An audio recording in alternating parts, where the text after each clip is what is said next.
Howdy, I'm Troy and this is the Addicted Motors YouTube channel. All right, so this is gonna be a really quick video on how to, if you have a L322 or LR3 or L319 Land Rover, Range Rover, how you can probably get yourself out of a bind and it's equipped with air suspension and the air suspension's functioning, if you get the red suspension fault light that will keep the car dropped all the way below the bump stops. Now this is 100% not a clickbait video. I've done this, you'll see me do it in the next section, and it's one of those things that if you don't have a gap tool or something that will pressurize the suspension, if for some reason the truck, if you're working on it or something happens and it gets below the bump stops and you can't get the air compressor to trigger on, how to get yourself out of a bind very quickly.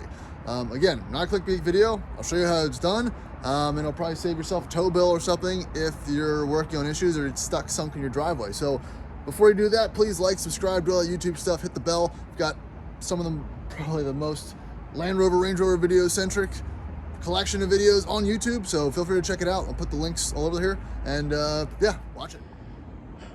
So again, this will only work if your air suspension is semi-functioning. I mean, if it's leaking or whatever the scenario is that has it all the way down on the bump stops. If you have some other fault or there's a complete blown out bags or the bad compressor, it won't work. But again, this is just a quick hack, I guess, to get your truck to raise up enough so you can, either work on it, fix it, get it towed, or get it out of your driveway. Especially if you have lifting rods. It's even harder because your tires will go even below the bump stops, which in my case, with oversized tires, I couldn't move it at all. And that's how you do brakes. I forgot though that my got no air in her. So I gotta pump that back up, sitting on my jack. Red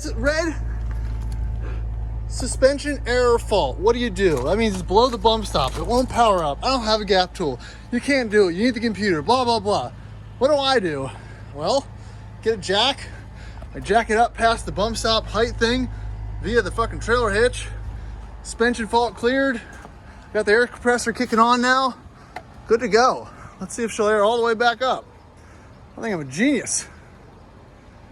I mean, that's a huge fix. I mean, I don't have a gap tool. The shop has a diag tool that has to hook to the battery and do all this other bullshit. And I was just like, there has to be a better way. Can't really get a jack under the truck because it was sitting so low. You got a trailer hitch, guys. Jack it up. Let the compressor kick on. The compressor was empty, probably for me doing, obviously, the valve block. So now it's gonna think about its life, pump itself up, hopefully. And she's going up on her own accord. Let's make sure this is all the way up before I get too excited here, but I think I think I'm a genius. That's funny.